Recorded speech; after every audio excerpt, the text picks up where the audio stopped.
epekto nito ay puro magagandang bagay sa buhay natin.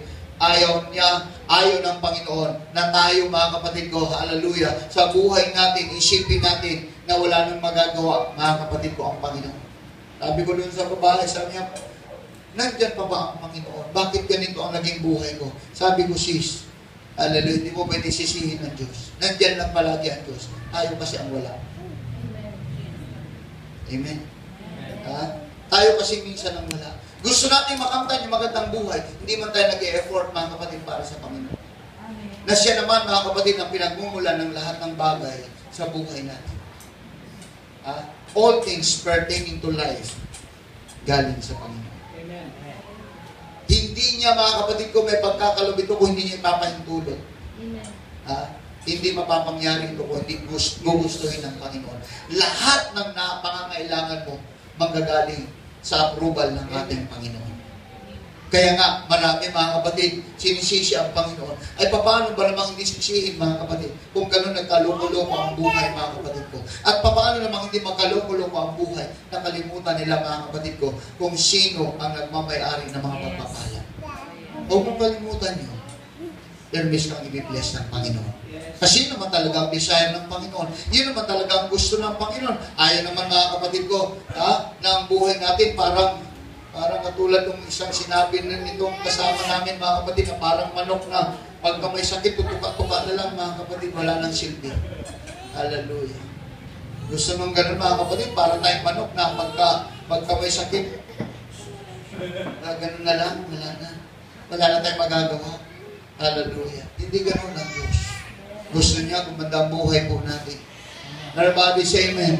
Gusto niya magiging maganda ang buhay natin. So much blessings ang gusto ipapangyari ng Panginoon sa buhay natin. Yun yung dapat maunawaan natin, mga kapatid. At yun yung purpose ng Panginoon, bakit siya bumaba para sa iyo. Para magkaroon ka ng bread. Amen. Kasi siya raw ang tinapay ng buhay. At sino mang kumakain ng tinapay na ito, hindi na muling magugutom pa, bagkus mabubuhay na siya. Amen? Amen. So serve the Lord. Paglingkuran mo siya. Kailangan ma-establish yung faith mo. Kailangan tumibay yung faith mo, mga kapatid. Hallelujah. Para pagdating ng kapag subukan sa buhay, makakatayo ka pa rin, mga kapatid ko. May pagmamalaki mo ang Diyos sa buhay mo. Yun yung dapat na-apektuhan ka talaga. Naramdaman mo talaga ang pagkilos ng Panginoon sa buhay mo. Dapat mong maramdaman talaga ito. Hallelujah. Dapat mo talagang maranasan ito, mga kapatid ko. Yung kabutihan at pagbabago na mangyayari sa buhay mo. Lahat yun, pagka gustoin ng Diyos, baguhin ka. Hindi lang sa vices ito. Hindi lang sa mga kasalanan. Gusto niya pati pamumuhay mo, pati hanap buhay mo, mababago. Amen. Amen? Amen. Promotion, it comes from God. Amen? Hallelujah. Yun yung katotohanan. Lahat yun, gustong mag-increase ang Diyos sa buhay mo. Walang katapusan, mga kapatid. Pero paano, anong gagawin mo? Kailangan mong magpahubog sa loob ng kaharian ng ating Diyos na buhay. Kailangan mahubog ka, mga kapatid, kung ano yung realidad, mga kapatid ko, ng kaharian ng Panginoon. Kaya dito, pagdating ng Sunday, ang mga miyembro ng kaharian ng Panginoon ay sumasamba talaga sa Diyos. Amen? Dahil gusto na, biruin mo, mga kapatid, pagdating ng Lunes, ito na, andyan na, atakihin ka na naman ng demonyo. Minsan, kapitbahay mo yung ginagamit ng demonyo. Minsan, kapitbahay mo. Diba? Minsan, kapitbahay mo. Gagamitin ng demonyo yun, mga kapatid. Lunes, Martes, Miyerkules, Huwebes, Biyernes, Sabado. Kaya pagdating ng Linggo, ay patampata ka na, hirap ka na, mga kapatid. Hirap ka na sa buhay mo. Kaya pupunta ka na ngayon. Hallelujah, dahil magbubuhos na naman ng Panginoon ng sariwang kapahayagan para lumakas ang buhay mo. Amen? Para palakasin na naman. Pabayaan mo, mga kapatid ko, mangangayayat ka. Hindi lang katawan mo mangangayayat. Amen.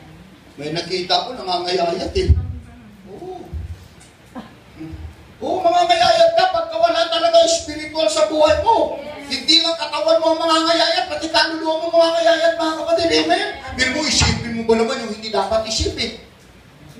Problemahin mo ba naman yung hindi dapat problemahin? Ay, sino hindi mahirapan dyan? Mawawalan ka ng ganang kumain. Sa kakaisip, mga kapatid. Totoo Marami nakakasakit sa kakaisip eh. Bunga yun ang pag-iisip. Kasi pag nag-isip ka, mga kapatid, yung acid, mga kapatid ko, bababa yun sa katawan mo. Ha? Diba? Ano ba yung, saan ba? Akit pa o bababa? Bababa, no? Diba? Yun. Ano yung mahina, mga kapatid ko, sa loob ng katawan mo, yun yung tinitira. Pag mahina yung malangala mo, yun, wala ka ng boses. Oh, yun. Lumalabas yun, mga kapatid. Minsan, lalabas dito, mga kapatid. Yun yung mga mahina eh. Lalabas dito, kung saan-saan na lang lumalabas, mga kapatid. Nahirapan ka. Sa kakaisip mo lang yun. Pero samantalang, kung nasa kahalan at nakubog ka, mga kapatid, lahat ng problema mo, mga kapatid ko, magugulat ka. May solusyon. Amen. Amen? Tested na yan, mga kapatid. Amen po ba? Tested na yan, mga bagay na yan. Kasi ang concern ng Panginoon, ang design ng Panginoon ay para sa kanyang mga anak. Yes. Yun totoo. Eh kung yung mga wala kang ama sa pananampalataya, eh binibless ka ng Panginoon, ikaw pa kaya, pambihira. Ha? Minsan mainggit ka ba sila, bakit sila, pastor? Walang Diyos, bakit sila binibless? Huwag mo nalang kaingitan yung problema nila. Malay mo na binibless sila dahil sa kakabenta ng shabu. Amen. O kaya, yung buhay nila, binibenta na. Katulad nung in-interview, nahuli mga kapatid ko, merong cyber sex mga kapatid sa loob ng bahay. Kasi ito lang po hanap buhay. Pinangahanap buhay yung katawan mo. Ikalantura mo doon mga kapatid. Ano ikalantura? Ikalantari pala. Ikalantari mo doon sa TV mga kapatid. Gaganon ka para lang bayaran ka. Sa buwangan eh. Diba? Samantalang tayo mga kapatid, may Diyos tayo, may pananampalataya, establish mo lang ito. Hallelujah. Lahat daw ng bagay, mga kapatid, Amen. ay handang ipagkaloob sa iyo ng Panginoon. Yes. Amen. Sundin mo lang talaga siya.